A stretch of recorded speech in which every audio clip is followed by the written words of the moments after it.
जय श्री राम।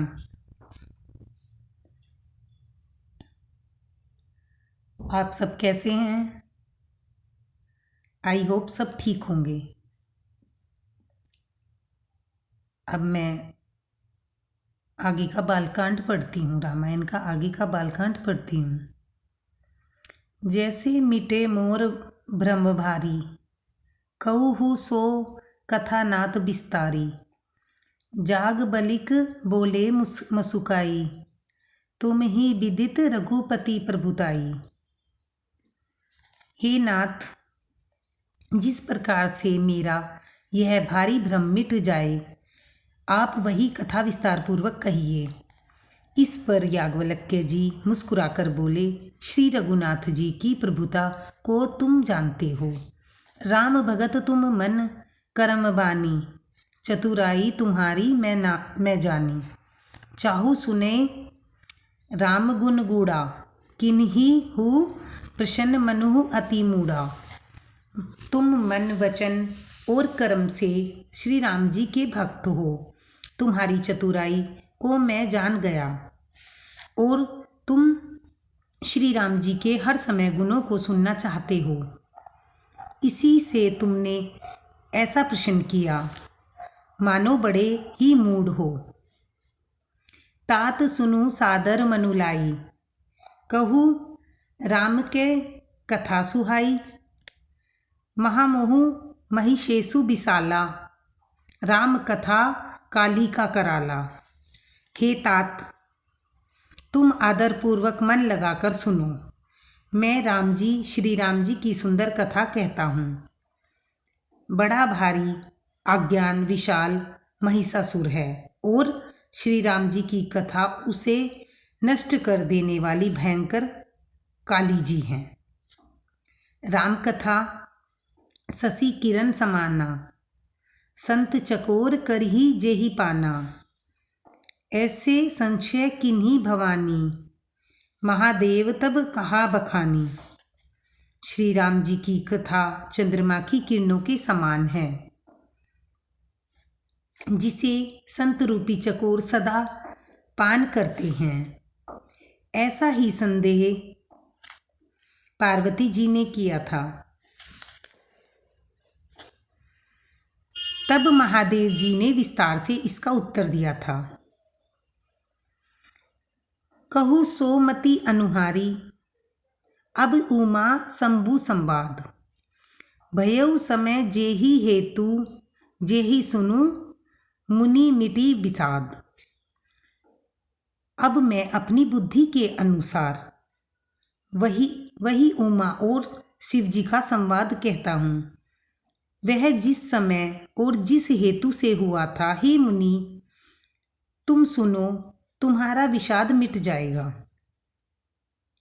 एक बार त्रेता युग माही शंभु गए कुंभज ऋषि पाही। संग सती जगत जननी भवानी, पूजे ऋषि अखिलेश्वर जानी। एक बार त्रेता युग में शिव जी अगस्त्य ऋषि के पास गए। उसके साथ जगत जननी भवानी सती जी भी थी।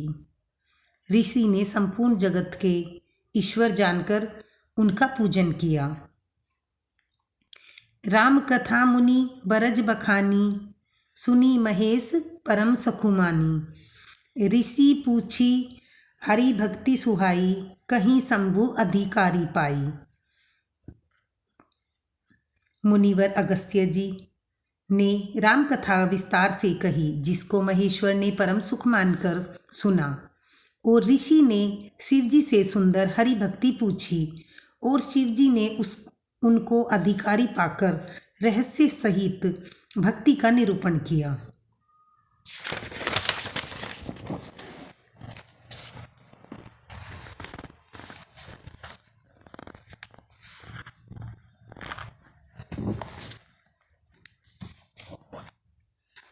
कहत सुनत रघुपति गाथा, कहत सुनत रघुपति गुण गाथा। कछु दिन तहाँ रहे गिरिनाथा। मुनि सन विदा मांगी तिरुपुरारी, चले भवन संग दक्ष कुमारी।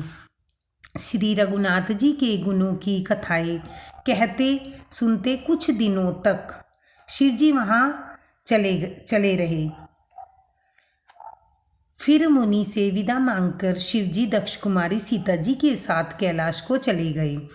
ते ही अवसर भजन मही भारा, हरि रघुवंश लिन्ह अवतारा। पिता बचन तजी राजू उदासी, दंडक बन विचरत अविनाशी। उन्हीं दिनों पृथ्वी का भार उतारने के लिए श्री हरि ने रघुवंश में अवतार लिया था। वे अविनाशी भगवान उस समय पिता के वचन से राज्य का त्याग करके तपस्वी साधु वेश में दंडक वन में विचर रहे थे। हृदय विचारत जात कर हर, के ही विधि दर्शनु होई। गुप्त रूप अवतरेऊ प्रभु, गए जान सबु कोई। शिव जी हृदय में विचारते जा रहे थे कि भगवान के दर्शन मुझे किस प्रकार से हों। प्रभु ने गुप्त रूप से अवतार लिया है, मेरे जाने से सब लोग जान जाएंगे।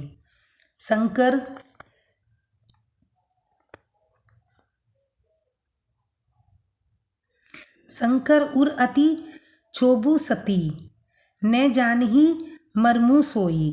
तुलसी दर्शन लोभु मन, डरू लोचन लालची।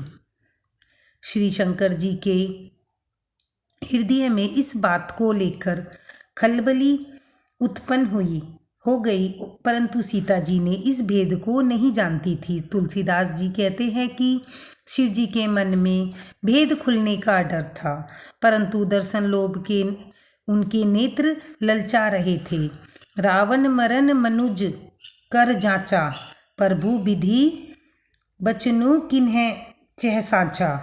जो नहीं जाऊं रहूं पछतावा, करत विचारू न बनत बनावा। रावण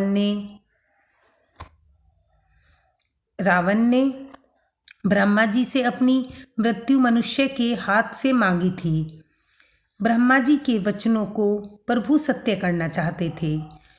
मैं जो पास नहीं जाता हूँ तो बड़ा पछतावा रह जाएगा, इस प्रकार शिव जी विचार करते थे, परंतु कोई भी युक्ति ठीक नहीं बैठती थी।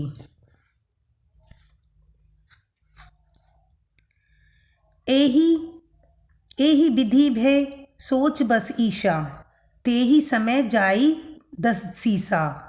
लीहिन नीच मारी चिहि संगा, भयउ तुरंत सोई कपट करूँगा। इस प्रकार महादेव जी चिंता के वश में हो गए। उसी समय नीच रावण ने जाकर मारीच को साथ लिया और वह मारीच तुरंत कपट मृग बन गया।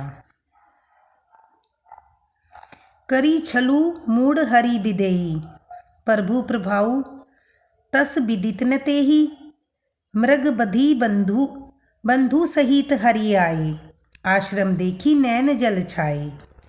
मूर्ख रावण ने छल करके सीता को हर लिया। श्री रामचंद्र जी के वास्तविक प्रभाव का कुछ भी पता न था। मृग को मारकर भाई लक्ष्मण सहित श्री हरि आश्रम में आए और उसे खाली देखकर अर्थात सीता जी को वहाँ न पाकर उनके नेत्रों से आंसू भर आए। धन्यवाद। आज का अपना ये अध्याय यहीं पे समाप्त करती हूँ। लाइक करें, सब्सक्राइब करें। धन्यवाद।